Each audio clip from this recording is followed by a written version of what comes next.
host, Tom Price. And with us today is Dr. Roy Kerr from the chemistry department at Temple University. Thanks so much for joining us today. Oh, glad to be here. Thanks for inviting me. So tell me about, where did you grow up? I grew up in Southern California, the Los Angeles area. Oh, really? I didn't know that. Yeah. So where in LA? In a small town east of LA called Laverne. And Okay. I don't know if you've ever seen the old Dustin Hoffman movie, The Graduate. Yes. The end scene in the church was filmed right across the street from my high school. Oh, wow. That's cool. Yeah. Oh, that's good to know. My wife is from Southern California, so not anytime recently, but we generally try to go there semi-regular basis. So, yeah. Did you have any siblings growing up? Yes, I am the second of four. I have an older brother, a younger brother, and a little sister. And what would they say about you? I spoke to my sister last night, and she said, "You're kind of dorky." So I was having this biochemistry sort of discussion with my niece, and she goes, "Wow, you guys are really kind of dorky." So. And did you have any nicknames growing up? Well, things that rhyme with Roy. So I used to get Roy Boy, Roy the Toy Boy, etc., and things like that. It kind of annoyed me, but. And what kind of stuff did you do as a kid? Activities? I did a lot of biking. I rode my bike a lot. We would sometimes go for hikes in the foothills behind my parents' house. Which wasn't probably the smartest thing to do at the time. There were a lot of rattlesnakes and things like that going on. So. Cool. And so where did you go for your undergraduate? I went to Cal Poly Pomona. And how did you select that school? It was nearby. Yes. Pomona is pretty close. Yeah, it was close to my parents' house. I lived at home while I went to school. And yeah. And so what made you interested in chemistry? I had a high school chemistry teacher. He was really great. I mean, the things he showed us, the demos he would do in class, all those sorts of things, really got me hooked into chemistry. And that's when I thought, wow, I want to do this. Cool. And did you have any mentors or influential faculty as an undergrad?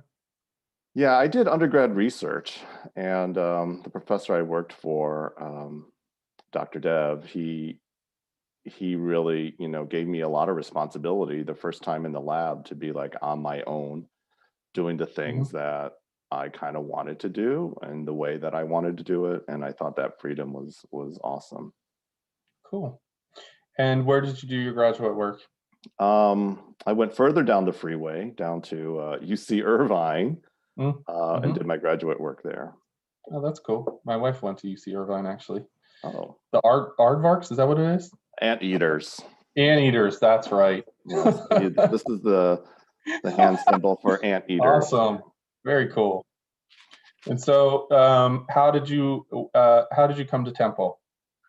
After I finished my grad school, I took a postdoc for the Navy in Washington, D.C. for a couple of years.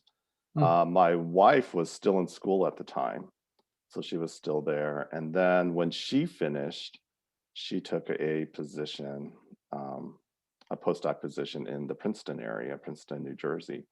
And so we were trying to coordinate our lives together. And so after working in Washington, I moved to Temple.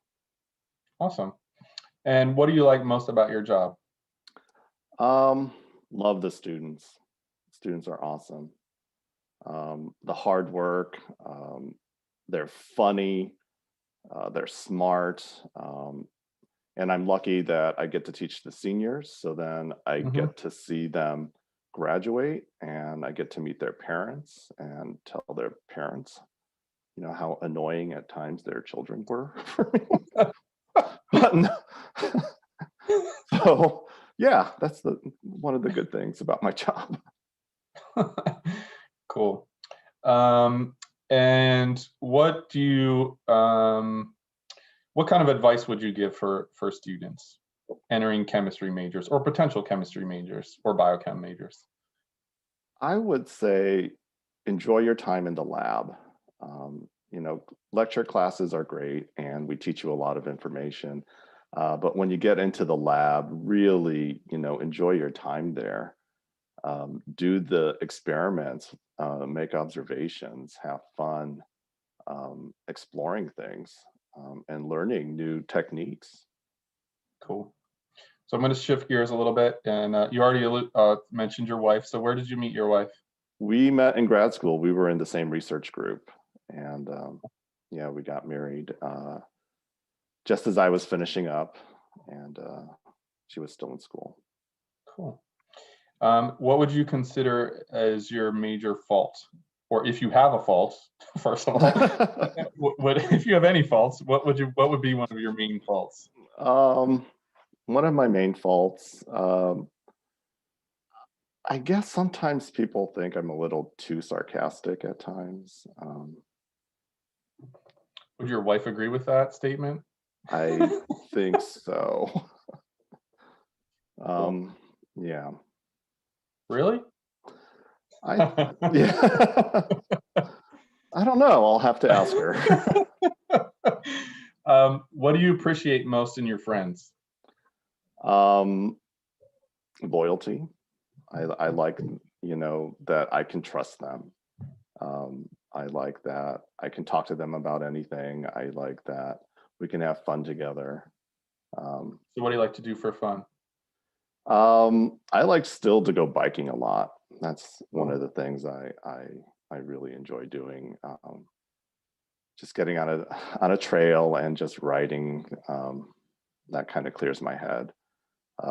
I wish we were still in Southern California because then I would enjoy to go sailing again. That's the one thing I miss. I've sailed a lot. Yeah. What are you currently reading? I finished a book. The last book I read was actually something very lighthearted. It's called Red Shirts. It's kind of a spoof on Star Trek, where all the red-shirted crew members die. Oh man. So yeah, it's very lighthearted, and I needed something funny to read in these sort of absolutely pandemic times. If you could have a superpower, what would it be? Flying. If I could fly and just jump and fly anywhere I could be, yes, that's what I would do. What would be the name of your autobiography? The title? Oh gosh, maybe the guy who didn't know anything, because I feel like I'm learning something new every day. Yeah. What's your guy who didn't learn? What's your favorite place? What's your favorite? I was going to say favorite place to eat in Philly, but maybe that's not. Well, okay, so what's your favorite thing to do in Philly? I just like wandering the streets of Philly just to see and watch the people there. It's such an interesting town, and also the architecture. So often I'm looking down and I feel like I really need to look up at the buildings more to see the architecture in Philly. Cool. Yeah. All right, I'm going to do something called the rapid fire response. I'm going to give you 2 words. You just state your preference or pass. Tea or coffee? Coffee. Morning or night? Oh, morning. Dark or milk chocolate? Dark chocolate. Offense or defense? Offense. Dogs or cats? Both. Bert or Ernie? Ernie. Half full or half empty? Half full. Hot or cold? Hot. PA or California? California. Awesome. Thanks so much for being on the show today. Oh, glad to be here.